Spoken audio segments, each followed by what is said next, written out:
হাসনাত আবদুল্লাহ কয়দিন আগে বক্তব্যে বলতেছিল যে এই রুম থেকে চিঠি লেখে পাশের রুমে পাঠানোর জন্য, ওই চিঠি আবার পোস্ট অফিসে যায়, পোস্ট অফিস থেকে তারপরে পাশের রুমে আসে।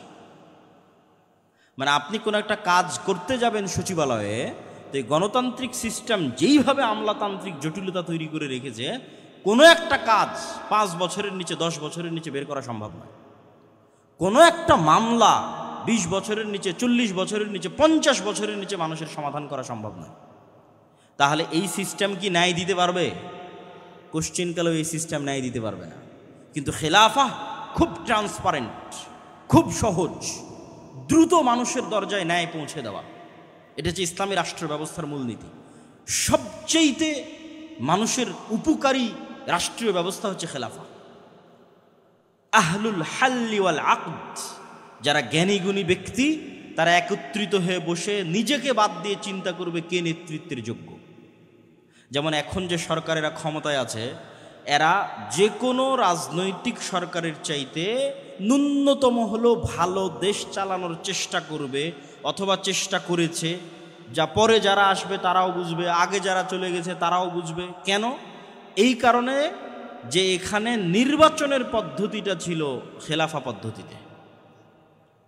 মানুষ নিজেকে বাদ দিয়ে চিন্তা করবে যে কে যোগ্য, তাকে দায়িত্ব দাও।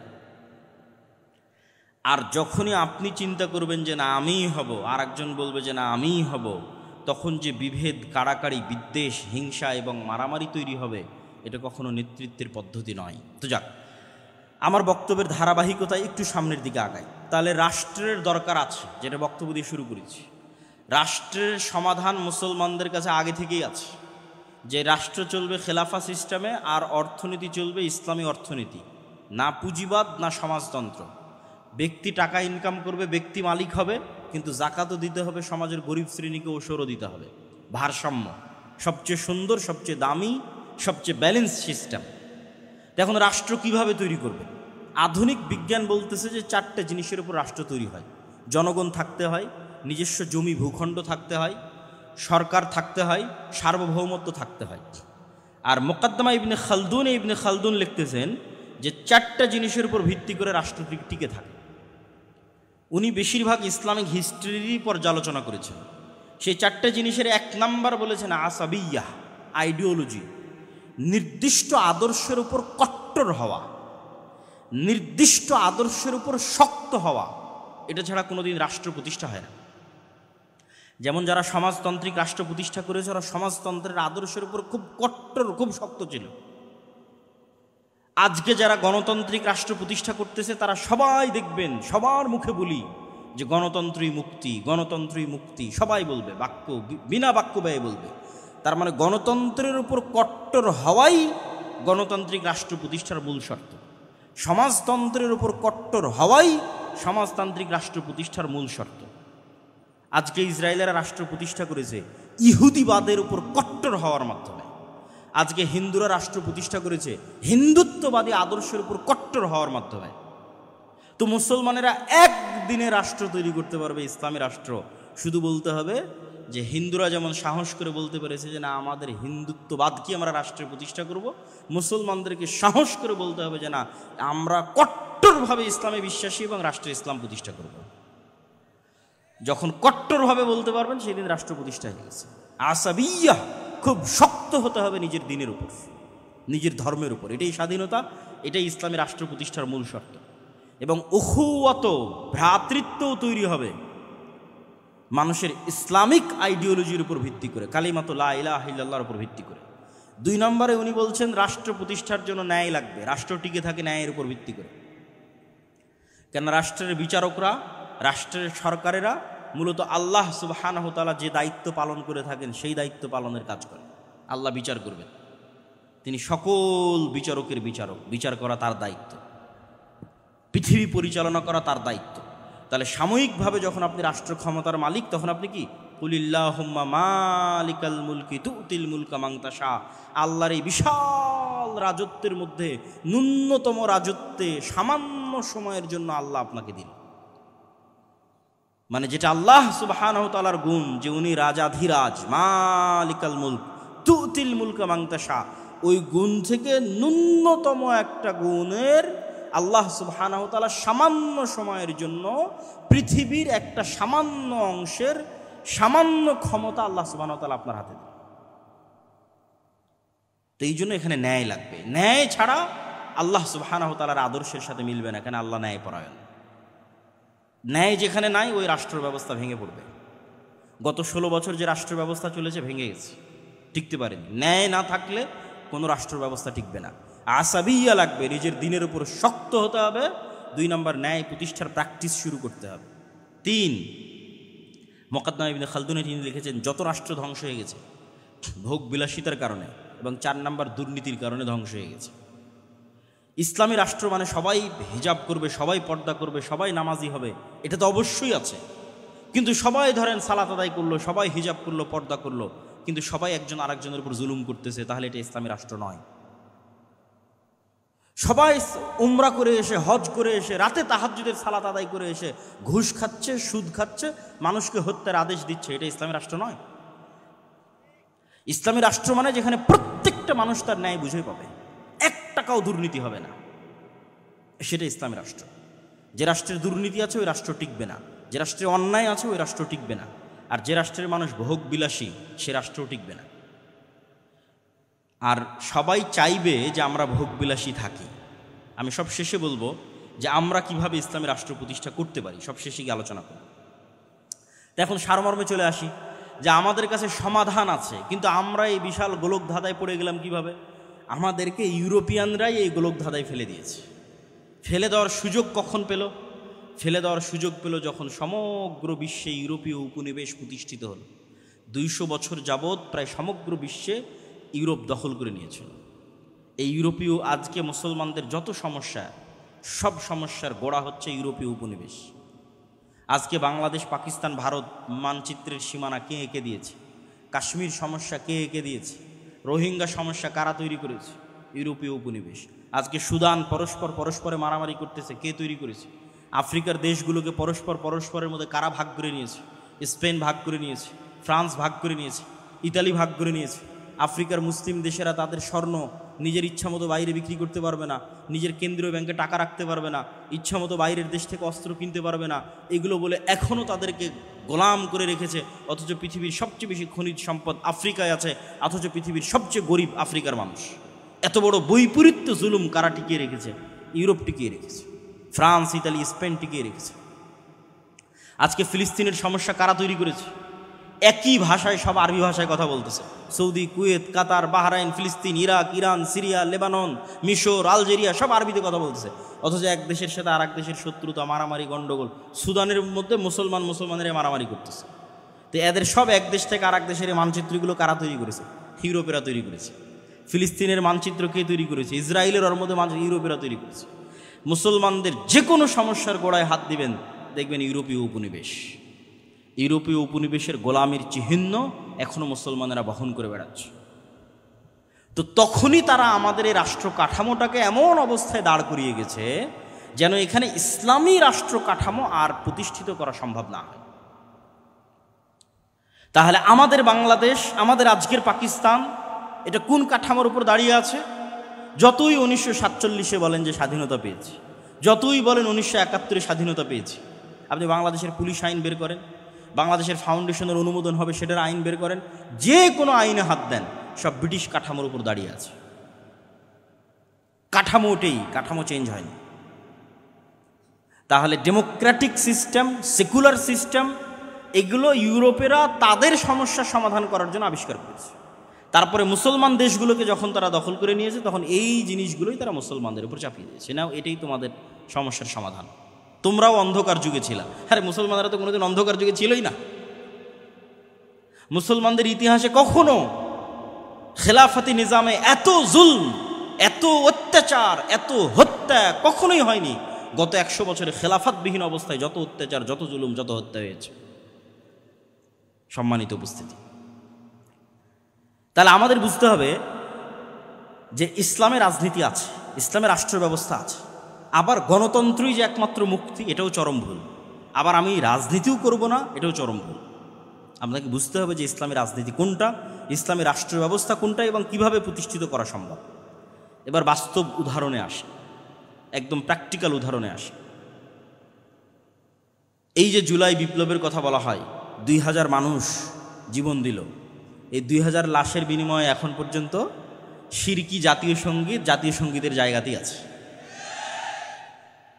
কি হয়েছে? কিছু হয়নি। 1972 সালে হুবহু ভারতের সংবিধানকে কপি করে যে সংবিধান তৈরি করা হয়েছে, ওই সংবিধানের জায়গাতেই আছে। আর কত উদাহরণ নেবেন? তাহলে কোনো চেঞ্জ নাই। তাহলে কেন এটা রাখা হলো? এটাই আমি বলি যে এটা হচ্ছে প্রিম্যাচিউর ডেলিভারি, মানে বাচ্চা হওয়ার সময় হওয়ার আগেই যদি বাচ্চা হয়ে যায় তাহলে এরকমই হয়। কেননা প্রকৃত ইসলামের উত্থান তখনই সম্ভব যখন আগের কাঠামো পরিপূর্ণ ধ্বংস হয়ে যাবে। তখন আগের কাঠামো বজায় রেখে পূর্ণাঙ্গ ইসলাম প্রতিষ্ঠা সম্ভব নয়। আগের কাঠামো পরিপূর্ণরূপে ধ্বংস হয়ে যাবে, ওখান থেকে পূর্ণাঙ্গ ইসলামী খেলাফতের উত্থান হবে। তো এই জন্য আমেরিকা খুব ভালোভাবে জানে যে আজকে যদি প্রধানমন্ত্রী পদত্যাগ না করে, আজকে যদি আর্মি জনগণের বুকে গুলি চালায়, তাহলে কালকে বাংলাদেশের মানুষের ওই সময় যে রাগ ছিল মাথায়, তো বাংলাদেশের মানুষ রাতের অন্ধকারে অস্ত্র হাতে উঠিয়ে নিত। যখন বাংলাদেশের মানুষ অস্ত্র হাতে উঠিয়ে নিত, সিরিয়ার মতো পরিবেশ তৈরি হয়ে যেত। সিরিয়ার বাশার আল আসাদের বাহিনী নিজ জনগণের বুকে গুলি চালাচ্ছে, বাংলাদেশ আর্মিও তার জনগণের বুকে গুলি চালাতো। বাংলাদেশের মানুষ অস্ত্র উঠিয়ে নিত, ইন্ডিয়ান আর্মিও বাংলাদেশে ঢুকে যেত, 15-20 বছর যুদ্ধ চলতো, আগের কাঠামো পরিপূর্ণরূপে ধ্বংস হয়ে যেত। আগের কাঠামো পরিপূর্ণরূপে ধ্বংস হওয়ার পর পূর্ণাঙ্গ ইসলামী খেলাফতের উত্থান হতো। কিন্তু এতে অনেক রক্ত, অনেক শ্রম, অনেক পরিশ্রম যেত। কিন্তু আমেরিকা এটা খুব ভালোভাবে জানে যে এখন যদি আর্মি অস্ত্র উঠায় তাহলে এই কাঠামো শেষ। যে গণতান্ত্রিক কাঠামো আছে, ব্রিটিশদের যে কাঠামো আছে, এটার কবর রচনা হয়ে যাবে। অতএব যার উপর রাগ উঠেছে সে পদত্যাগ করুক, মানুষ ঠান্ডা হয়ে যাক, কিন্তু কাঠামো বেঁচে যাক। বুঝেননি মনে হয়?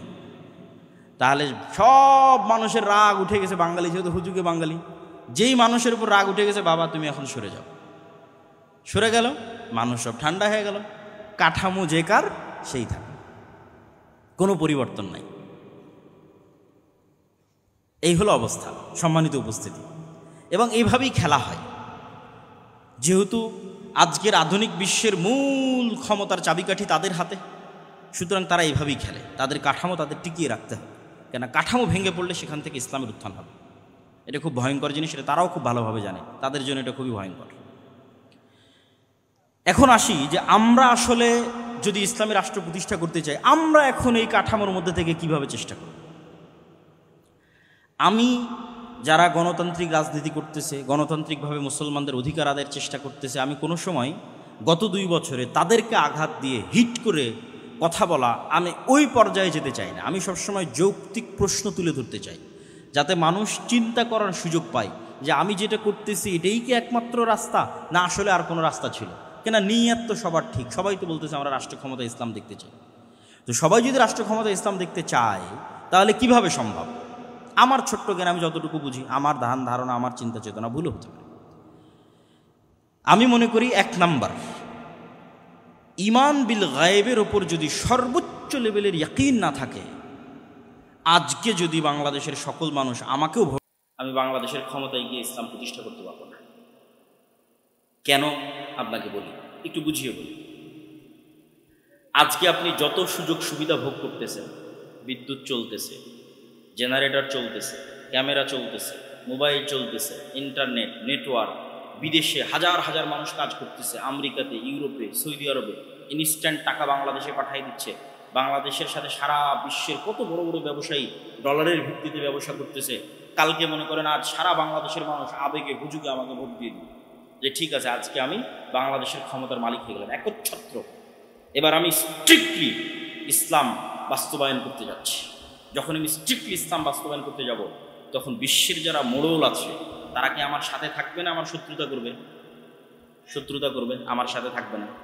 তাহলে বিশ্বের মোড়লরা যখন আমার সাথে শত্রুতা করবে, আমি আপনাকে বিদ্যুৎও দিতে পারবো না, আপনার বাড়িতে এসিও চলবে না, আপনার বাড়িতে ফ্যানও চলবে না, তারপর আপনি বহির্বিশ্বের সাথে ব্যবসা করতেছেন সেটাও চলবে না, খুব ভোগবিলাসী জীবনযাপন করছেন সেটাও চলবে না, আইফোন ইউজ করতে পারবেন না, তারপর হয়তো অ্যান্ড্রয়েড ফোন ইউজ করতে পারবেন না। যত রকমের বাধা তৈরি হতে পারে, সংকুচিত হয়ে যেতে পারে আপনার রিজিকের রাস্তা, আপনার আরাম আয়েশের রাস্তা, ভোগবিলাসের রাস্তা, যতভাবে আমেরিকা পাবন্দি দিয়ে, মানে এই রাষ্ট্রের উপর পাবন্দি চাপিয়ে যতভাবে আপনাকে সংকুচিত করবে, তখন আপনার বাঁচবেন কিভাবে? বাঁচার রাস্তা কি?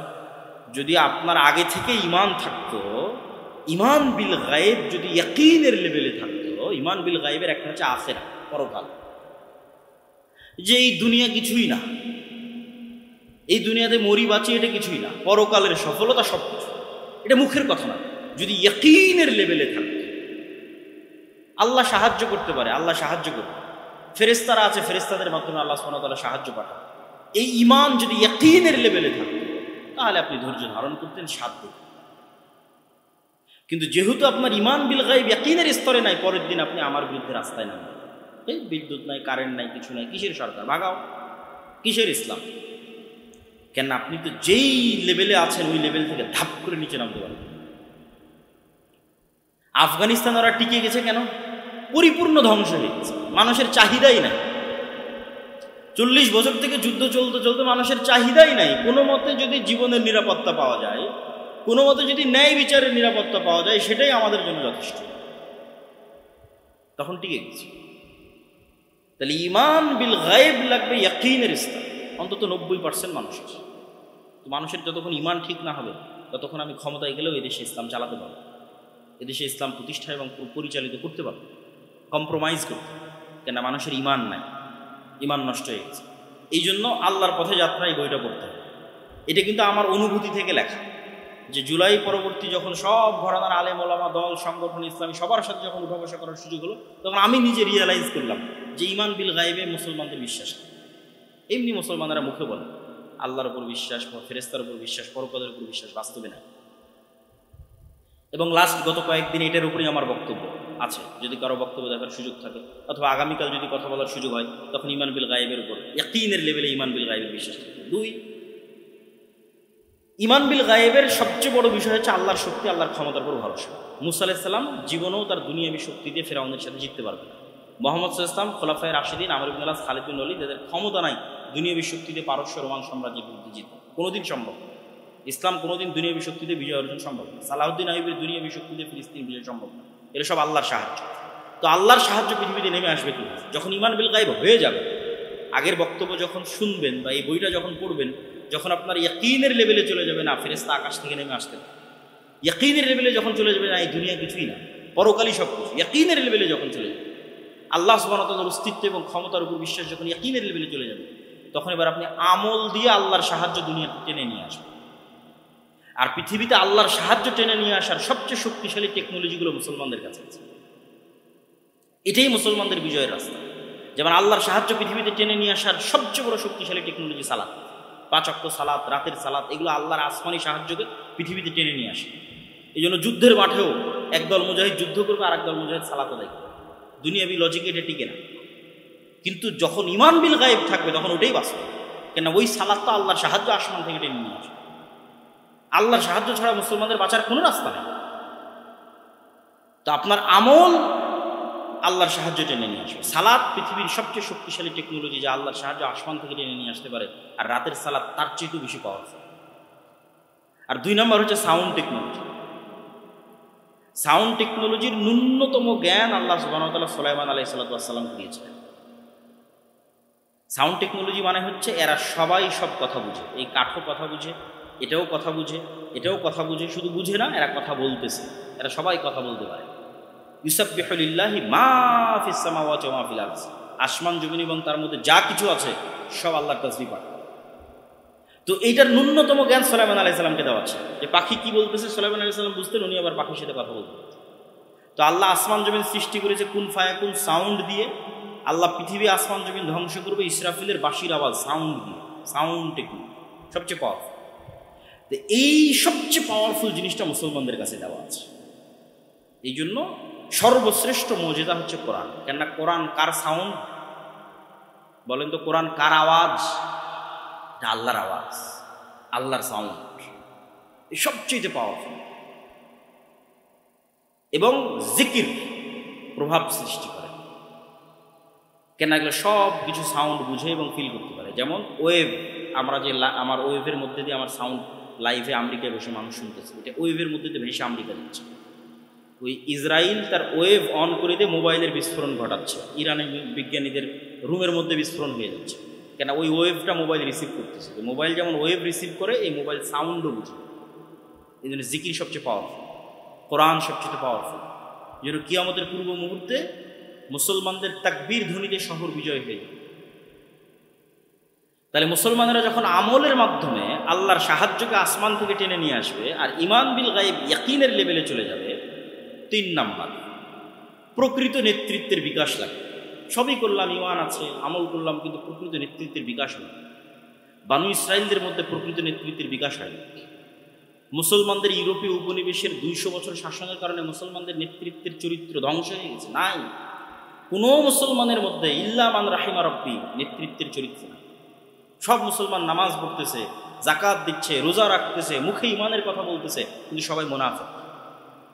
লাম ইয়াদখুলুল ঈমান ফি কুলুবিহিম, কলবে ঈমান ঢোকেনি।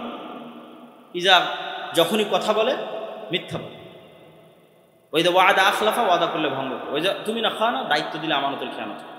এই স্বভাবগুলো কোথায় থেকে পেয়েছে? এগুলো বানু ইসরায়েলদের স্বভাব। ইউরোপীয় উপনিবেশে গোলামির মাধ্যমে স্বভাবগুলো অর্জন করেছে, আর বানু ইসরায়েলেরা ফেরাউনের গোলামি করে এই স্বভাব অর্জন করেছে। মুসা আলাইহিস সালামও যদি বানু ইসরায়েলদের সাথে বড় হতো, মুসা আলাইহিস সালাম এরকম হতো। এই জন্য আল্লাহ মুসা আলাইহিস সালামকে ন্যায় পরায়ণতা, সত্যবাদিতা, আমানতদারিতার নেতৃত্বের মৌলিক গুণের উপর বড় করার জন্য ফেরাউনের বাড়িতে বড় করেছে। কেন? ফেরাউনের বাড়িতে রিজিকের সংকট ছিল না, মারামারি ছিল না, কাটাকাটি ছিল না, হিংসা ছিল না, বিদ্বেষ ছিল না। প্রিন্স যেভাবে বড় হয় সেভাবে বড় হয়। তাহলে জন্মগত স্বভাবের উপর বড়, জন্মগত সত্যবাদিতা, ন্যায় পরায়ণতা, আমানতদারিতার উপর বড়। আর গোলাম মারামারি করবে, কাটাকাটি করবে, হিংসা করবে, বিদ্বেষ করবে, সে তো নেতা হতে পারে। এই জন্য ইউরোপিয়ানরা ডেমোক্রেসিকে, গণতন্ত্রকে আরও জিইয়ে রেখেছে মুসলিম দেশগুলোতে, যারা মুসলমানদের মধ্যে যাতে কোনোদিন প্রকৃত নেতার আবির্ভাবই না হয়। কেননা যখনই গণতান্ত্রিক রাজনীতিতে অংশগ্রহণ করবেন, আরেকজনের বিরুদ্ধে বলবেন, মিথ্যা বলবেন, তারপরে হিংসা করবেন, বিদ্বেষ করবেন, তাহলে তো আপনি আল্লাহর দৃষ্টিতে প্রকৃত নেতা হতেই পারবেন। ক্ষমতা তো আল্লাহ দিবে, তা আল্লাহর দৃষ্টিতে তো প্রকৃত নেতা হতে হবে, ক্ষমতা পাওয়ার যোগ্য হতে হবে। ঈমান বিল গায়ব আছে, ইয়াকিন আছে, আমাল আছে, কিন্তু প্রকৃত নেতৃত্বের বিকাশ নেই। প্রকৃত নেতৃত্বের বিকাশের জন্য সব নবী যেই গুণের উপর ছিলেন, সত্যবাদিতা, আমানতদারিতা, ন্যায় পরায়ণতা, সেই গুণের উপর আসা লাগবে আমাদেরকে। সত্যবাদিতা, ন্যায় পরায়ণতা, আমানতদারিতা, এইভাবে যখন কেউ এই গুণের উপর চলে আসবে, যেটা আল্লামা ইকবাল বলেছিলেন, সাবাক ফিরসে পার সাদাকাত কা, শুজাআত কা, আদালত কা, লিয়া জায়েগা তুঝসে কাম, দুনিয়া কি ইমামত কা। উনি গোটা ইউরোপ, আমেরিকা সব সফর করে দেখেছেন যে মুসলমানদের কোনো সমস্যাই নেই। কেন? উনি সব আইডিওলজি বুঝেন। কিরে, এরা তো গণতন্ত্রের পিছিয়ে ছুটতেছে, এরা সমাজতন্ত্রের পিছিয়ে, এর চেয়ে ভালো সমাধান তো মুসলমানদের কাছে আছে, তাহলে এরা পারতেছে না কেন? এগুলো সব উনি বুঝতেন, সব বুঝে উনি সামারি বের করলেন। মুসলমানদের কাছে এত সুন্দর নামাজ আছে, এত সুন্দর সালাদ আছে, জিকির আছে, সবই আছে মুসলমানদের কাছে। এত সুন্দর পরিবার ব্যবস্থা আছে, পৃথিবীতে কোথাও নাই, তাও মুসলমানেরা মাজলুম করে। তো সামারি বের হলো মুসলমানদের নেতৃত্বের যোগ্যতা তৈরি হওয়ার সব রাস্তা ইউরোপিয়ানরা বন্ধ করে রেখে দিচ্ছে। এরা পরস্পর মারামারি করবে, কাটাকাটি করবে, হিংসা বিদ্বেষ করবে, দুর্নীতি করবে, এই স্বভাবের উপরে এদেরকে বড় করবে। আফ্রিকায় সব বড় বড় মুসলিম দেশের রাষ্ট্রনেতারা টাকার কাছে বিক্রি হয়ে যায়। বাংলাদেশের নেতারাও দেখবেন যে টাকার কাছে, ক্ষমতার কাছে বিক্রি হয়ে যায়। পাকিস্তানের নেতারা বিক্রি হয়ে যায়, কেন? কারো সত্যবাদিতা, ন্যায় পরায়ণতা, আমানতদারিতা নেই। তিনি বলেছে, মুসলমানেরা তোমাদের কাছে সব আছে, তোমরা সত্য বলা শিখো, ন্যায় পরায়ণ হওয়া শিখো, আমানতদার হওয়া শিখো, আল্লাহ তোমাদেরকে পুনরায় পৃথিবীর নেতৃত্ব দিয়ে দেবে। বলেন ইনশাআল্লাহ। তাহলে ঈমান বিল গায়েব লাগবে, আল্লাহর সাহায্য আকাশ থেকে টেনে নিয়ে আসতে পারতে হবে, ঠিক আছে? আর আগের যে কাঠামো আছে, ওই কাঠামো পরিপূর্ণরূপে ধ্বংস হতে হবে, আর তার উপর প্রকৃত নেতৃত্বের আবির্ভাব হবে, প্রকৃত নেতার আবির্ভাব হবে। সম্মানিত উপস্থিতি, পরকালমুখী চিন্তা ছাড়া আপনি ধৈর্য ধারণ করতে পারবেন না, সবর করতে পারবেন না। আর সবর আর ধৈর্য ছাড়া রাষ্ট্র প্রতিষ্ঠা করতে পারবেন না। আল্লাহ সুবহানাহু ওয়া তাআলা আসহাবুল উখদুদের বর্ণনা দিয়েছেন। বক্তব্যের শেষে কয়েকটা কোরআনের আয়াত বলে বক্তব্যের শেষের দিকে চলে যাবে। আল্লাহ সুবহানাহু ওয়া তাআলা আসহাবুল উখদুদের বর্ণনা দিয়ে বলছেন, ওয়ামা নাকামু মিনহুম ইল্লা আইয়ুমিনু বিল্লাহিল আজিজিল হামিদ। গর্ত খোঁড়া হয়েছে, আগুন জ্বালানো হয়েছে, মানুষ গর্তে ঝাঁপিয়ে পড়তেছে। তো আল্লাহ বলতেছে, এই মানুষগুলো গর্তে ঝাঁপিয়ে পড়তেছে বা এই মানুষগুলোকে আগুনে ফেলে দেওয়া হচ্ছে কোনো কারণে না, শুধু একটাই কারণে, যারা আজিজুল হামিদ, মহাপরাক্রমশালী, আল্লাহর উপর বিশ্বাস রাখতো, শুধু এই কারণে আগুনে ফেলা হচ্ছে।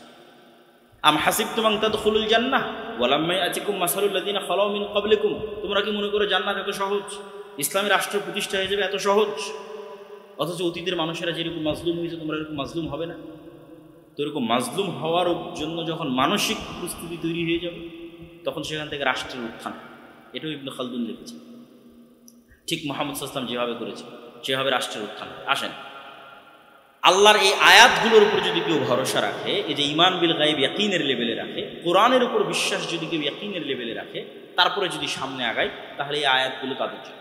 ওয়ালাউ আন্নাহুম আকামুত তাওরাত ওয়াল ইনজিল ওয়া মা উনজিলা ইলাইহিম মির রাব্বিহিম, মানুষেরা যদি তাওরাতের কিছু অংশ, ইনজিলের কিছু অংশ, আপনার প্রতি যেটা অবতীর্ণ হয়েছে কোরআন, এই কোরআন যদি মানুষ পৃথিবীতে প্রতিষ্ঠিত করে ফেলতে পারত, তাহলে কি হতো?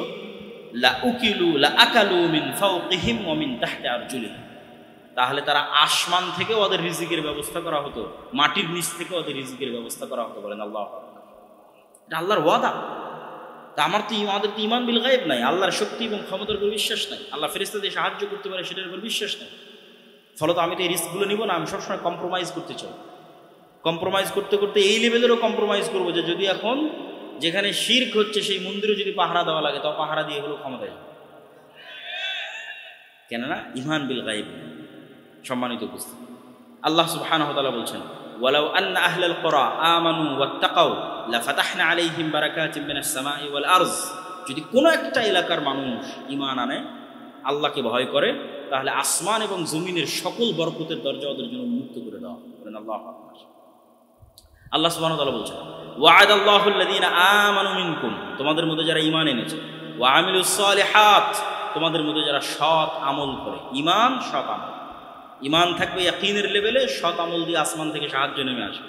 লা ইস্তাখলিফান্নাহুম ফিল আরজি কামা ইস্তাখলাফাল্লাযীনা মিন ক্বাবলিহিম, তাহলে তোমাদের অতীতে যারা চলে গেছে তাদেরকে যেমন আল্লাহ বিজয় দিয়েছে, রাষ্ট্র ক্ষমতা দিয়েছে, দাউদ, সুলাইমান, ইউসুফ, মুহাম্মদ সাল্লাল্লাহু আলাইহি ওয়াসাল্লাম, পরবর্তীতে খুলাফায়ে রাশিদিন, তাহলে আল্লাহ তোমাদেরকে ওইভাবে পুনরায় তোমাদেরকে আল্লাহ সুবহানাহু ওয়া তাআলা পৃথিবীতে প্রতিষ্ঠিত করবে, যাতে তোমরা কি করতে পারো? বিনা ভয়ে আল্লাহর ইবাদত করতে পারো এবং পৃথিবীতে কোনো শিরক না থাকে, সেটি যেন তোমরা নিশ্চিত করতে পারো। সম্মানিত উপস্থিতি, এই আয়াতগুলোকে সামনে রেখে আমরা এতটুকুই আজকের আলোচনার সর্বশেষে এসে এতটুকুই বলতে চাই যে ইসলামী রাষ্ট্র মুসলমানদের লাগবে, খুবই জরুরি। কিন্তু এই ইসলামী রাষ্ট্র কিভাবে প্রতিষ্ঠিত হবে সেটাও আমাদের শিখতে হবে, এবং আমাদের দুর্বলতা, আমাদের কাজের জায়গা কোথায় সেটাও আমাদের বের করতে হবে। তা আপনি বলবেন যে এগুলো সব উদ্ভট কথা, এগুলো দিয়ে কি আসলে বাস্তব কাজ কী করতে? বাস্তব যদি কিছুই কাজ করার খুঁজে না পান, তাহলে অন্তত ইহুদিদের থেকে কিছু শিখার আছে। ইহুদিরা পৃথিবীর জনসংখ্যায় সবচেয়ে কম, অথচ পৃথিবীর সবচেয়ে বড় দেশের কন্ট্রোল তাদের হাতে। এই কাজগুলো অন্তত যে কেউ করতে পারে। সেই কাজগুলো হচ্ছে শক্তিশালী প্রতিষ্ঠান তৈরি করা, শক্তিশালী মিডিয়া, শক্তিশালী অর্থনৈতিক প্রতিষ্ঠান। সারা বাংলাদেশের সব মসজিদ মাদ্রাসা মিলেও এক ব্রাকের সমান হতে পারে। ব্রাক অর্থনৈতিকভাবে যতটা শক্তিশালী, সারা বাংলাদেশের সব মসজিদ মাদ্রাসা মিলে অতটা শক্তিশালী হতে পারে। সারা বাংলাদেশের সব ইসলামিক ফাউন্ডেশন, ইসলামিক এনজিও মিলে তার সমান হতে পারবে। কিন্তু ওই লেভেলের চিন্তা তো আমাদের মাথায় কাজ করে না। আমাদের মাথায় কাজ করে, হ্যাঁ সবাই আজকে একবারে রাজপথে নেমে একদিনেই সব কায়েম হয়ে যাবে। একবারে রাজপথে তো সব মুসলমানেরাই নেমেছে, সব তো নামাজি রোজাদার ছেলেপেলেরাই তো সব শহীদ হয়ে যাবে, তো ক্ষমতা তো সব এনজিওর হাতে চলে যাবে। তাহলে আগে থেকে যদি ওই জায়গায় আপনার গ্রিফট না থাকে, কন্ট্রোল না থাকে, আপনি লক্ষ লক্ষ মানুষ রাস্তায় নামলেও দেখবেন যে দিন শেষে ক্ষমতা তাদের। এই জন্য এই জায়গাগুলোতে তো অন্তত ফাইট দেওয়ার সুযোগ আছে, সচিবালয়ে কাজ করার সুযোগ আছে, মিডিয়াতে কাজ করার সুযোগ আছে। বাংলাদেশের মিডিয়া কাদের কন্ট্রোল? দেখেন, খুঁজে দেখেন কাদের কন্ট্রোল। এই জন্য আমি বলি যে শক্তিশালী শিক্ষা প্রতিষ্ঠান লাগবে, শক্তিশালী মিডিয়া লাগবে, শক্তিশালী অর্থনৈতিক প্রতিষ্ঠান লাগবে, আমর বিল মারুফ আর নাহি আনিল মুনকারের পরিশ্রম লাগবে, ন্যায় প্রতিষ্ঠার আন্দোলন লাগবে। আর আগে যেগুলো বলেছি সেগুলো তো পূর্বশর্ত, ওগুলো ছাড়া এগুলো করলেও কোনো লাভ নেই। মানে ইসলাম যদি রাষ্ট্র ক্ষমতায় আনতে চাওয়া হয়, ওগুলো তো আগে লাগবেই। তার পাশাপাশি এই জিনিসগুলোর চর্চা করতে, এগুলো তো মুসলমানরা করতে পারে।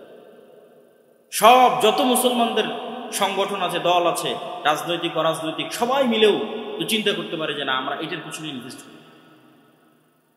কিন্তু দেখবেন যে না, সবার ইনভেস্টের চিন্তা চেতনা আমাকে এখনই ইমিডিয়েট এখনই ক্ষমতায় যেতে। ভাই, যেহেতু গণতন্ত্র কোনোদিন ন্যায় প্রতিষ্ঠা করতে পারবে না। মানে গণতন্ত্র থাকলে জুলুম থাকবে, জুলুম থাকলে মানুষ এটাকে একদিন না একদিন সহ্য করতে পারবে না, একথাই ঠিক। যেমন জুলাইয়ে সহ্য করতে পারেনি, আজ থেকে 15 বছর পর আবার দেখবেন বাংলাদেশের মানুষ রাস্তায় নেমে গেছে কারো না কারো বিরুদ্ধে। তো তোমাকে আজকেই ক্ষমতায় যেতে হবে এটা জরুরি নয় তো। আগামী 30 বছর পর কীভাবে বাংলাদেশের রাষ্ট্র ক্ষমতায় যাওয়া যাবে? সবাই তো 90% মুসলমানদের দেশ। অন্তত যেই সমস্ত জায়গাগুলোতে এনজিওগুলো দখল করে আছে, মিডিয়াগুলো দখল করে আছে, ওই সমস্ত জায়গাগুলো অন্তত মুসলমানদের দখলে চলে আসে। বড় বড় ব্যবসায়ী সব মুসলমানেরা হোক, ইসলামপন্থী ব্যক্তিরা বড় বড় ব্যবসায়ী হোক, চেষ্টা করুক। তাহলে পরবর্তী 15-20 বছর পর যখন এরকম আন্দোলন হবে, যেহেতু অন্যায় থাকলে মানুষ আন্দোলন করবে, তখন অন্তত মানুষ যেন রাস্তায় নেমে বলতে পারে যে না, ওই হুজুগে নয়, এবার একদম ক্ষমতায় ইসলাম প্রতিষ্ঠা করে ঘর থেকে বিদায়, আগের কাঠামোকে সম্পূর্ণরূপে ধ্বংস করেই আমরা ঘরে ফিরি। তো ওইটার জন্য তো কাজ করার অনেক সুযোগ আছে, অসংখ্য জায়গা আছে কাজ করার। বাংলাদেশের ইসলামী দল, ইসলামী রাজনৈতিক অরাজনৈতিক সংগঠন কেউ জানেই না যে সরকার প্রাথমিক বিদ্যালয়ে গানের শিক্ষক নিয়োগ দিয়ে দিয়েছে। তাহলে প্রাথমিক বিদ্যালয়ে গানের শিক্ষক কে নিয়োগ দিল? ও 50 বছর ধরে কাজ করতেছে প্রাথমিক বিদ্যালয়ে গানের শিক্ষক নিয়োগ, আর ওই জায়গায় আমার কোনো সোর্সই না, কোনো নিউজই না। কেউ যদি একটু ইসলামপন্থী থাকে তাহলে সে যেন উঁচু পদে না যেতে পারে, ঠিক আছে? সচিবালয়ে বিভিন্ন জায়গায় বদলি মুখের স্বীকার করে ওকে যেন ডিমোশন করা হয়। এগুলো কারা করে? ঘরে বসে থেকে একদল মানুষ করে, যাদের হাতে মিডিয়া আছে, যাদের হাতে এনজিও আছে। ওই জায়গাগুলোতে অনেক কাজ করার সুযোগ আছে, সম্মানিত উপস্থিতি। এই জন্য আমরা আমাদের জায়গা থেকে ক্ষুদ্র পরিসরে যে কাজগুলো করার চেষ্টা করতেছি, এই কাজগুলো ব্যাপকভাবে করা সম্ভব। যেমন শতভাগ মুসলমানকে কোরআন এবং দিন শিখানো, এটা বক্তব্যের মাধ্যমে আপনি করতে পারেন।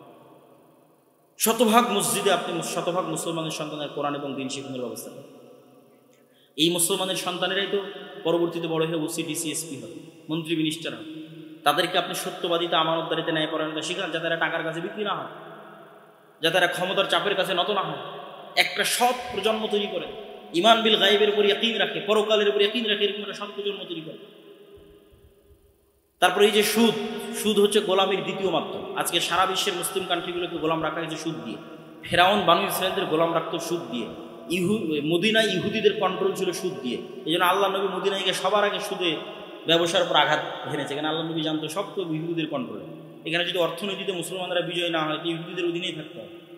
আল্লাহ নবী হিজরত করে আব্দুর রহমান বিন আওফ, ওসমান, জুবাইর ইবনে আওয়াম সবকে বলে তোমরা ব্যবসা করো, সবাই তো তোমরা ব্যবসা জানো, খালি হাতে আসছো তো কি হয়েছে, আনসারিরা তোমরা এদের টাকা দাও, ব্যবসা করো। অর্থনীতিতে ইহুদিদের কন্ট্রোল রাখা যাবে না। আজকে সারা পৃথিবীর শুধু অর্থনীতির কন্ট্রোল ইহুদিদের। ওই জায়গাতে আপনাকে একটু হলো ফাইট দিতে হবে, কিন্তু আমরা যেই পদ্ধতিতে ফাইট দিচ্ছি সেটা তো ঠিক না। আমরা মনে করতেছি ওই কনভেনশনাল ব্যাংক ঠিক রেখে ওই পদ্ধতিতে আমি মানুষের ভোগ বিলাসী পণ্য ইসলামী ব্যাংকের মাধ্যমে দিই, এটা হবে না। মানুষকে বুঝতে হবে ইসলামী অর্থনীতিটা কি, তাহলে সে চিন্তা করতে পারে। তো যেমন আমরা কর্জে হাসানা ন্যূনতম হলেও শুরু করছি, সবাই নিজের জায়গা থেকে শুরু করতে হবে, যে মানুষ যেন সুদের সাথে সম্পৃক্ত না থাকে। সুদের সাথে সম্পৃক্ত থাকা আর মিথ্যা বলা সমান, আর মিথ্যা বলা মানে আর নেতা হতে পারবে না, শেষ। আর নেতা হওয়ার ক্রেডিবিলিটি, যোগ্যতা সব শেষ। আর কোনোদিন আল্লাহ সুবহানাহু ওয়া তাআলার দৃষ্টিতে নেতা হতে পারবে, তো নেতা না হতে পারলে স্বাধীন হতে পারে। তো এই জন্য শুধু অর্থনীতির বিরুদ্ধে যুদ্ধ করতে হবে, শক্তিশালী শিক্ষা প্রতিষ্ঠান তৈরি করতে হবে, শক্তিশালী মিডিয়া তৈরি করতে হবে। যেখানে মাসিক আলিতে আমাদের ন্যূনতম প্রয়াস, এর চেয়েও যদি ভালো কারো করার সুযোগ থাকে, কিশোরে আমাদের ন্যূনতম প্রয়াস, আরও যদি কারো ভালো করার সুযোগ, মেইন স্ট্রিমের মিডিয়া যদি কেউ দখল করতে পারে, যেতে পারে, খুব ভালো। সম্মানিত উপস্থিতি, তো এই ন্যূনতম প্রয়াসগুলোকে আমাদের ধীরে ধীরে আস্তে আস্তে সামনের দিকে এগিয়ে নিয়ে যেতে হবে, এবং মানসিকভাবে দাওয়াতের মাধ্যমে, দাওয়াতি কাজ কোনোদিন ছোট কাজ নয়। ছোট কাজ হলে 950 বছর নূহ আলাইহিস সালাম দাওয়াতি কাজ করতেন না। দাওয়াতি কাজ কখনো হেলায় ফেলায় ফেলে দেওয়ার জিনিস, দাওয়াতি কাজের মধ্যেই বিপ্লব চলে আসে। এইরকম কোনো একটা প্রজন্ম চলে আসছে, আল্লাহ কবুল করলে ওর মধ্যে বিপ্লব চলে আসে।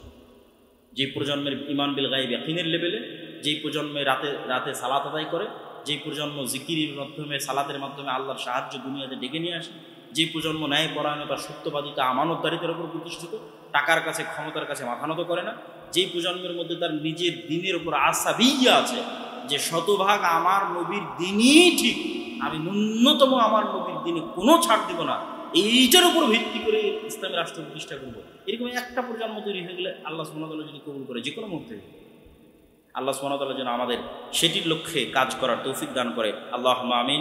ওয়া আখির দাওয়ানা আনিল হামদুলিল্লাহি রাব্বিল আলামিন। আসসালামু আলাইকুম ওয়া রাহমাতুল্লাহি ওয়া বারাকাতুহু। অনেকেই হয়তো রাতের খাবার খেয়েছেন কিনা আমি জানি না, এবং এখনও খাবার আছে কিনা।